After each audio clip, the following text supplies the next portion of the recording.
Tahun 1915, di kota pelabuhan Surabaya yang kala itu menjadi pusat perdagangan penting di Jawa Timur, lahirlah seorang anak laki-laki dari keluarga sederhana keturunan Tionghoa.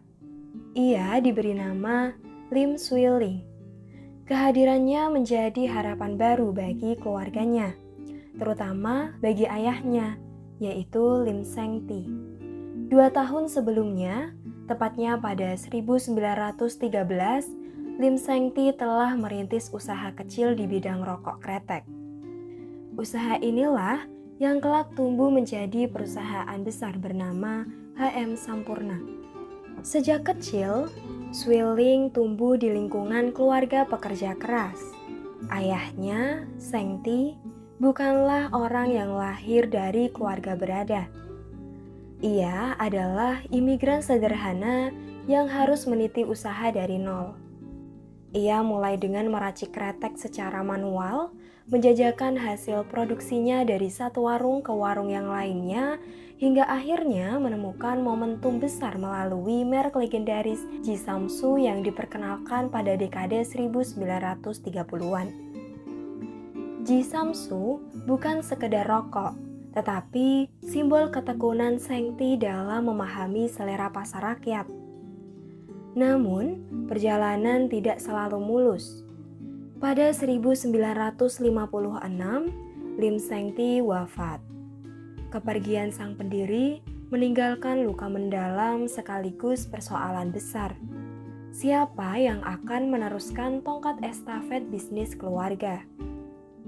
Pada masa itu, kepemimpinan perusahaan jatuh ke tangan dua putrinya, yaitu Xian dan Hui bersama para menantu mereka. Tapi, zaman sedang berubah cepat. Dunia industri kretek tradisional harus menghadapi gempuran baru. Investor asing mulai masuk ke Indonesia membawa teknologi modern linting mesin untuk rokok putih.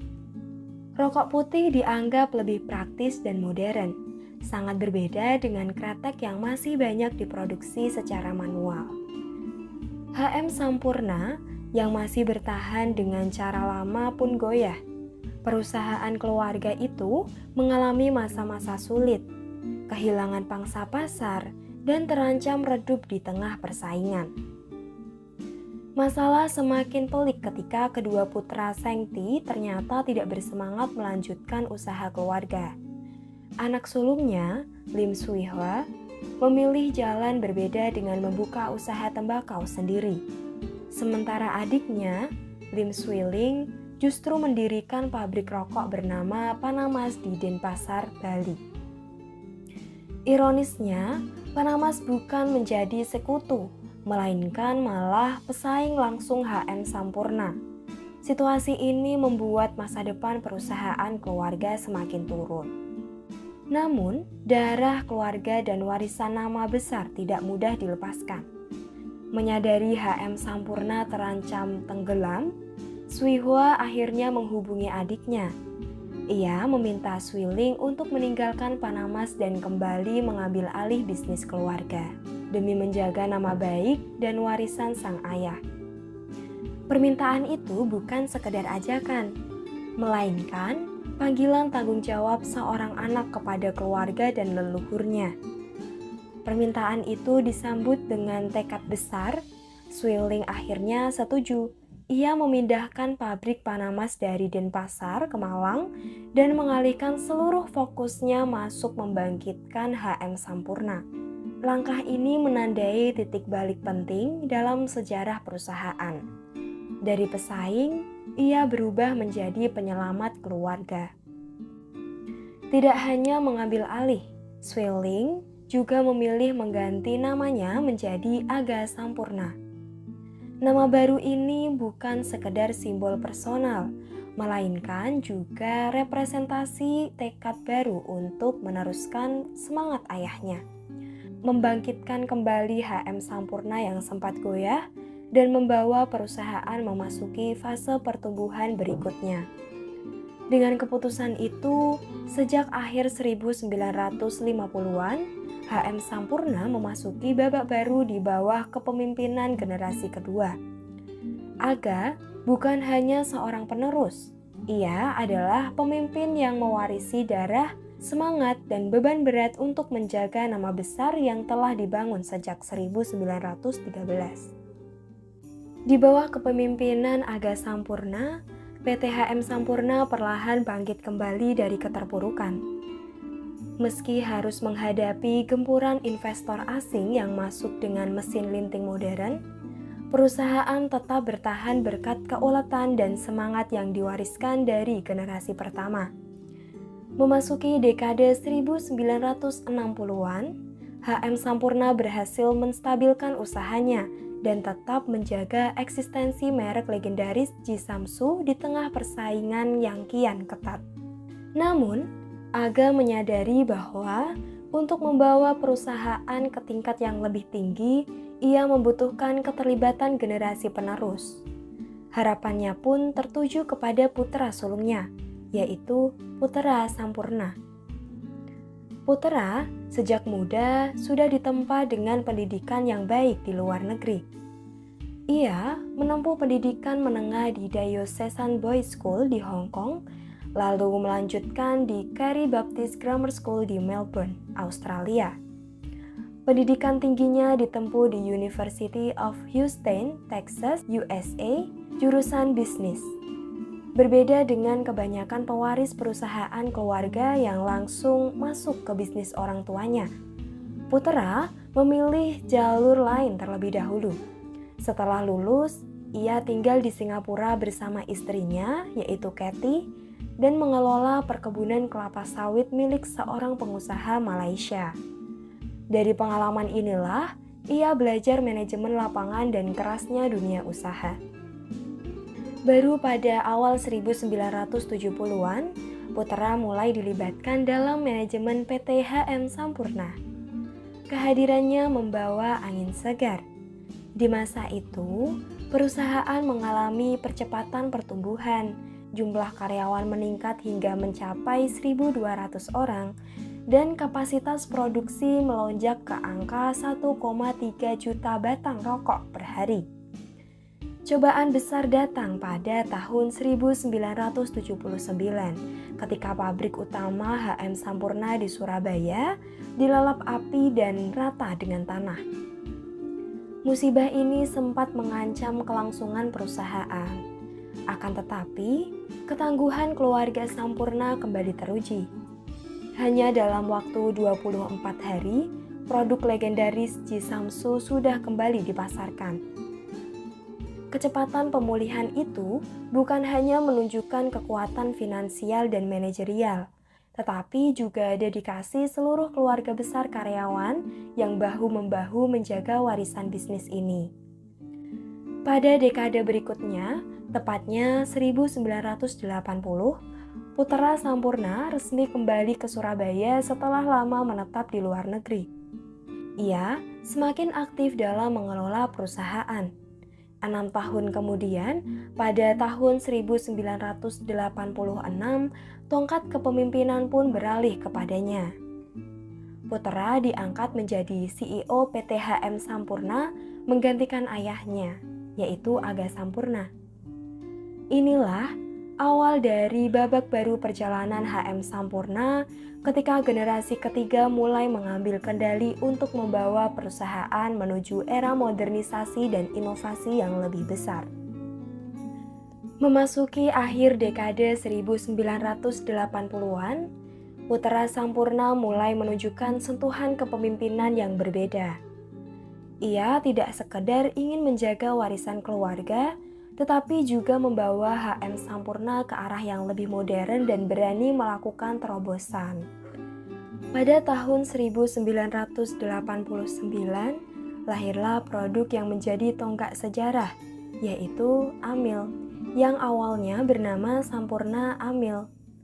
Rokok ini menjadi pelopor di Indonesia dengan konsep rendah tar dan nikotin, sebuah inovasi yang saat itu dianggap revolusioner. Pasar rokok kretek di tanah air sebelumnya hanya mengenal cita rasa penuh dan berat. Namun, Putra membaca tren konsumen yang mulai mencari alternatif yang lebih ringan. Keputusan ini terbukti jitu. Amil berkembang pesat dan segera menjadi salah satu merek terlaris yang mengangkat nama HM Sampurna ke tingkat baru. Namun, visi Putra tidak berhenti di industri rokok. Ia juga mencoba diversifikasi bisnis. Di penghujung 1980-an, ia mendirikan Alfa Toko Gudang Rabat bersama Joko Susanto yang berperan sebagai pelaksana bisnis dan pengembangan retail, yang menjadi cikal bakal Alfamart, salah satu minimarket terbesar di Indonesia. Ia juga sempat mendirikan Bank Sampurna. Meski usaha ini akhirnya gagal, meski tidak semua percobaan berhasil, langkah-langkah tersebut menunjukkan keberanian Putra dalam menjelajah sektor di luar industri tembakau. Pada tahun 1994 menjadi momen penting sekaligus duka besar. Sang ayah, Aga Sampurna, wafat di Singapura.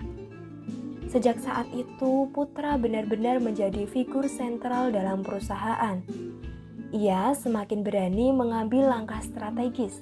Salah satunya adalah ide untuk membawa PT HM Sampurna menjadi perusahaan publik. Gagasannya untuk melakukan initial public offering atau lebih dikenal dengan IPO sempat ditolak keluarga besar yang khawatir tradisi dan kendali keluarga akan berkurang. Namun, Putra berhasil meyakinkan mereka bahwa IPO justru akan membuka jalan bagi perusahaan untuk naik ke level global. Keputusan itu kemudian menjadi salah satu langkah paling visioner dalam sejarah Sampurna. Hasilnya terlihat jelas. Pada tahun 1996, kekayaan Putra Sampurna tercatat mencapai 2,8 miliar dolar Amerika Serikat, menempatkannya di posisi atas daftar orang terkaya versi Forbes. HM Sampurna benar-benar menjelma menjadi salah satu perusahaan rokok terbesar di tanah air, bahkan mulai dilirik oleh pasar internasional. Putra juga menyadari pentingnya regenerasi. Pada tahun 2000, ia menyerahkan jabatan CEO kepada putranya, Michael Sampurna. Namun, Putra tetap menjadi sosok penting yang menentukan arah strategi besar perusahaan. Di masa inilah perusahaan mencapai puncak kejayaan. Tahun 2004 menjadi catatan emas. Pendapatan bersih HM Sampurna menembus 15 triliun rupiah. Produksi rokok mencapai 41,2 miliar batang dan pangsa pasar domestik dikuasai hingga 19,4%. Dengan posisi tersebut, HM Sampurna tidak hanya menjadi salah satu perusahaan rokok paling berpengaruh di Indonesia, tetapi juga menjadi simbol keberhasilan konglomerasi keluarga Tionghoa peranakan yang lahir dari Surabaya. Era ini menandai puncak kejayaan Putra Sampurna sebagai pemimpin. Dari seorang pewaris, ia menjelma menjadi inovator sekaligus arsitek yang menempatkan HM Sampurna di puncak piramida industri rokok nasional. Memasuki tahun 2005, PT HM Sampurna berada di puncak kejayaannya. Produk legendaris seperti Jisamsu dan Amil menjadikan perusahaan ini salah satu raksasa rokok di Indonesia dengan pangsa pasar yang terus menguat. Namun, di balik angka-angka yang mentereng, Putra Sampurna justru menyiapkan langkah yang mengejutkan di dunia bisnis. Pada bulan Maret 2005, Putra Sampurna membuat keputusan bersejarah, yaitu ia menjual 40% saham keluarga di PT HM Sampurna Tbk kepada raksasa tembakau dunia, Philip Morris International. Penjualan ini dilakukan dengan harga yang sangat tinggi, yakni Rp10.600 per saham, atau sekitar 20% premium dibandingkan harga rata-rata saat itu yang hanya Rp8.850. Total nilai transaksi mencapai lebih dari 40 triliun rupiah, menjadikannya salah satu akuisisi terbesar yang pernah terjadi di Indonesia. Keputusan ini memicu banyak pertanyaan. Mengapa menjual pada saat perusahaan berada di puncak kejayaan? Hingga kini, Putra tidak pernah memberikan alasan gamblang. Sejumlah analis menduga langkah itu diambil karena prospek industri rokok di Indonesia mulai dipandang menurun, baik karena tekanan regulasi, perubahan pola konsumsi, maupun persaingan global yang semakin ketat. Putra dengan naluri bisnisnya yang tajam, mungkin melihat momentum terbaik untuk keluar dengan nilai maksimal. Bagi Philip Morris, akuisisi ini adalah pintu emas untuk masuk ke pasar Indonesia, salah satu pasar rokok terbesar di dunia. Sementara bagi keluarga Sampurna, penjualan ini menandai akhir dari satu era panjang, dari generasi pertama Lim Seng Ti hingga kepemimpinan Putra, sekaligus awal dari perjalanan baru di luar bisnis rokok. Banyak yang menganggap langkah Putra sebagai strategi brilian karena ia berhasil menjual ketika valuasi sedang tinggi. Namun, tidak sedikit pula yang menyayangkan sebab setelah penjualan itu, nama besar Sampurna di industri rokok perlahan tidak lagi berada di bawah kendali keluarga pendirinya. Keputusan besar ini seakan menutup satu babak penuh kejayaan dan sekaligus membawa babak baru yang penuh misteri. Kemana arah keluarga Sampurna setelah keluar dari bisnis yang telah membesarkan nama mereka selama puluhan tahun? Keputusan besar menjual HM Sampurna kepada Philip Morris pada tahun 2005 memang menandai akhir dari satu era. Tetapi bukan berarti keluarga Sampurna berhenti berkiprah. Justru sejak saat itu, mereka mulai membangun babak baru dengan wajah yang berbeda, yaitu meninggalkan dunia rokok dan menapaki berbagai sektor usaha yang lainnya.